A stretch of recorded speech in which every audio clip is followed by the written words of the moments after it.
सोनवणे यांच्या मुलांचा हात आहे असा विलास घुले यांच्या बंधूचा आरोप आहे। मग पोलीस प्रशासन कुणाच्या दबावापोटी त्या गौरव सोनवणेवर गुन्हा दाखल करत नाही। आणि राहिला विषय खासदार बजरंग सोनवणे यांना मुख्यमंत्र्याला भेटण्याची एवढी काल तत्परता का लागली, म्हणजे कुठेतरी हे प्रकरण दडपण्याचा, स्वतःच्या पुत्राला वाचवण्याचा बजरंग सोनवणेचा प्रयत्न आहे।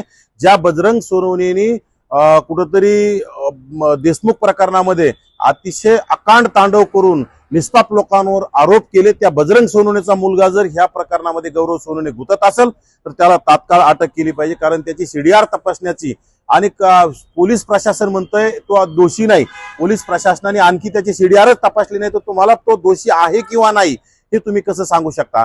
परंतु जाणीवपूर्वक माझ्या राज्याचे मुख्यमंत्र्यांना सुद्धा विनंती आहे की तुम्ही बजरंग सोनवणेंना वाचवण्याच्या फंद्यात पडू नका, कारण बजरंग सोनवणेचा मुलगा यामध्ये सामील आहे। बजरंग सोनवणेच्या मुलाची गाडी यामध्ये त्या आरोपींना पळवण्यामध्ये सामील आहे आणि बजरंग सोनवणेच्या अनेक गुन्हेगारी प्रवृत्तीचे लोक, बजरंग सोनवणेच्या आसपास असणारे लोक यामध्ये आहेत आणि बजरंग सोनवणेचा मुलगा नक्कीच आज गुंतलेला आहे। परंतु याला वाचवण्याचा सातत्याने सगळीकडून प्रयत्न होत आहे, तो निषेधार्ह आहे। कारण बजरंग सोनवणेचा मुलगा यामध्ये असताना जर कोणी वाचवत असेल तर हे कुठतरी आजच्या घडीला काळीमा फासवणार आहे। एका गरीब कुटुंबातील मुलगा स्वतःचा व्यवसाय चालवतोय आणि तो विलास स्वतःचं हॉटेल चालून स्वतःचं कुटुंबाचा उदरनिर्वाह करत असताना कुठतरी त्याच्या हॉटेलच्या समोर भांडणं लागलेले सोडायला जातो आणि त्याला कुठतरी तिथे येऊन दुसरे लोक मारण्याचं काम करतात, जागी ठार करण्याचं काम करतात आणि त्याच्यामध्ये बजरंग सोनवणेच्या मुलाचे त्या लोकांना वाचवण्यासाठी सातत्याने फोन कॉल झालेले असं त्या विलास घुलेच्या बंधूचं म्हणणं आहे, त्या तिथील भागातील सर्व कार्यकर्त्यांचं म्हणणं आहे, नातेवाईकांचं म्हणणं आहे।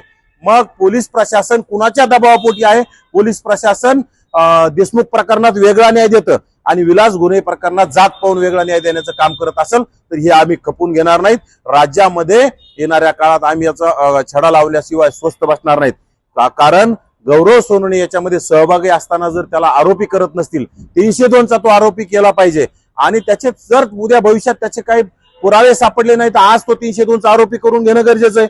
आज तुम्ही एखाद्या गरीबांवर जर आरोप केल्याच्या नंतर त्यांच्यावर तुम्ही 302चे गुन्हे दाखल करता, एखाद्या व्यक्तीने सांगितले यांनी मला मारलं त्याच्यावर मारहाणीचा गुन्हा दाखल करता, परंतु हे कुटुंबीय सांगतं, त्या मयत विलास घुलेचा भाऊ सांगतोय की बजरंग सोनवणेच्या मुलाचा याच्यामध्ये हात आहे।